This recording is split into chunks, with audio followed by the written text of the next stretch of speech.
رب العالمین والصلاة والسلام علی سید الانبیاء والمرسلین۔ السلام علیکم ورحمۃ اللہ۔ میں آج پھر آپ سب کے ساتھ آپ سب کی میزبان حافظہ معلمہ فائزہ شکور نور القرآن سے آپ سب کے سامنے حاضر ہوں۔ آج کا ہمارا ٹاپک بہت ہی مزیدار، خوبصورت، میٹھا سا ہے۔ ایسا لفظ کہ جب زبان پر آتا ہے تو ہماری زبان بھی میٹھی ہو جاتی ہے اور ہمارے دل کو اطمینان قلب حاصل ہوتا ہے۔ تو آج کا ہمارا ٹاپک ہے بیٹی۔ جی، یہ وہ بیٹی ہے کہ جن کے بارے میں رب تعالیٰ قرآن میں فرما رہا ہے کہ بسم اللہ الرحمن الرحیم یہب لمن یشاء اناثا ولمن یشاء الذکور، کہ اللہ تبارک و تعالیٰ قرآن میں فرما رہا ہے کہ میں جس کو چاہتا ہوں بیٹیاں عطا کرتا ہوں اور جس کو چاہتا ہوں بیٹے عطا کرتا ہوں۔ اب دیکھیں قرآن میں بھی رب تعالیٰ جب اس کا ذکر کر رہے ہیں تو بیٹیوں کو مقدم کر رہے ہیں، بیٹیوں کو پہلے رکھ رہے ہیں۔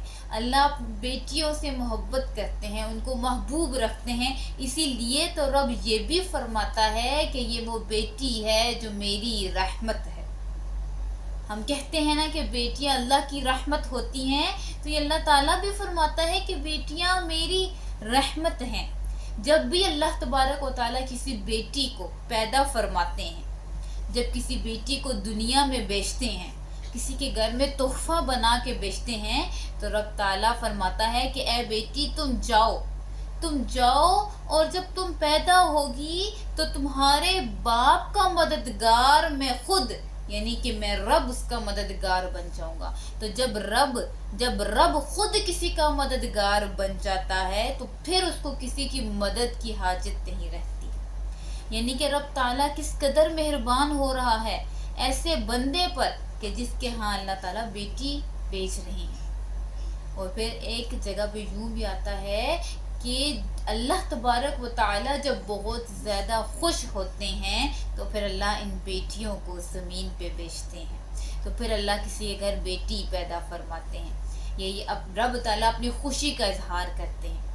تو ہمیشہ خود کو خوش قسمت جانیے، خوش نصیب جانیے کہ آپ کے گھر میں بھی بیٹی ہے، اور یہ وہ بیٹی ہے جو اللہ کی رحمت ہے۔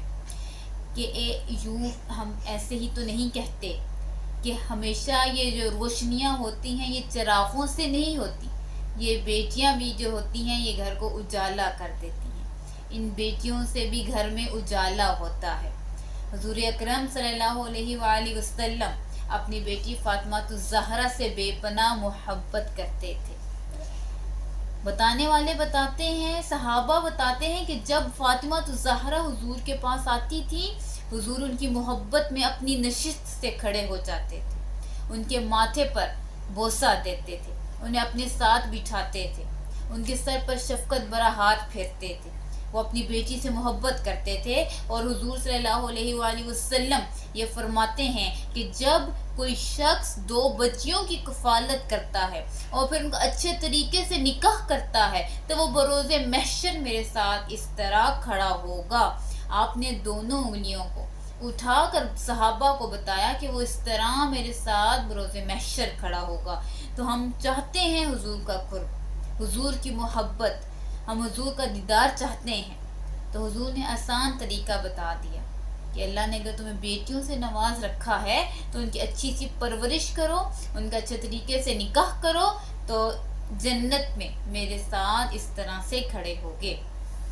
سبحان اللہ اور ماشاء اللہ، کتنی خوبصورت طریقے سے اللہ تبارک و تعالیٰ نے بیٹیوں کی فضیلت قرآن میں بیان کی۔ حضور نے بیٹیوں کے بارے میں کتنے خوبصورت طریقے سے بتایا۔ اور ایک اور جگہ حدیث میں یوں بھی آتا ہے کہ جب بیٹی پیدا ہوتی ہے اور وہ شخص بیٹی کے پیدا ہونے پر خوشیاں مناتا ہے تو اللہ تبارک و تعالیٰ اس کو وہ خوشیاں، اس کی جو وہ خوشیاں ہیں وہ 70 حج کرنے سے زیادہ افضل قرار دے دی جاتی ہیں۔ کس قدر خوبصورت بیٹیوں کے ساتھ محبت کا رشتہ اللہ تبارک و تعالیٰ نے بنایا ہے۔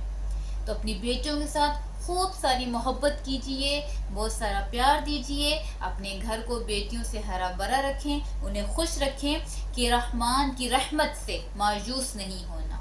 رحمان کی رحمت سے مایوس نہیں ہونا، تم بیٹی کی ولادت سے مایوس نہیں ہونا، تم بیٹی کی ولادت سے مایوس نہیں ہونا، بھر دیں گی تیرے آنگن کو خوشیوں سے یہ بیٹی، بھر دے گی تیرے آنگن کو خوشیوں سے یہ بیٹی، تم گھر میں اس آئی مسرت سے مایوس نہیں ہونا، وفائے شعار، وفائے شعار دلوں کا قرار ہے بیٹی، وفائے شعار دلوں کا قرار ہے بیٹی، بے شک، بے شک یہ پروردگار کی رحمت ہے یہ بیٹی۔ تو میرے اس میسج کے ساتھ اپنا بھی بہت سارا خیال رکھیں، اپنی بیٹیوں کا بھی، خود بھی خوش رہیں اور اپنے گھر والوں کو بھی خوش رکھیں۔ انشاءاللہ دوبارہ ایک اچھے سے ٹاپک کے ساتھ آپ کے ساتھ پھر حاضر ہوں گے۔ مجھے بھی دعاؤں میں یاد رکھیں اور میری فیملی کو بھی دعاؤں میں یاد رکھیں۔ السلام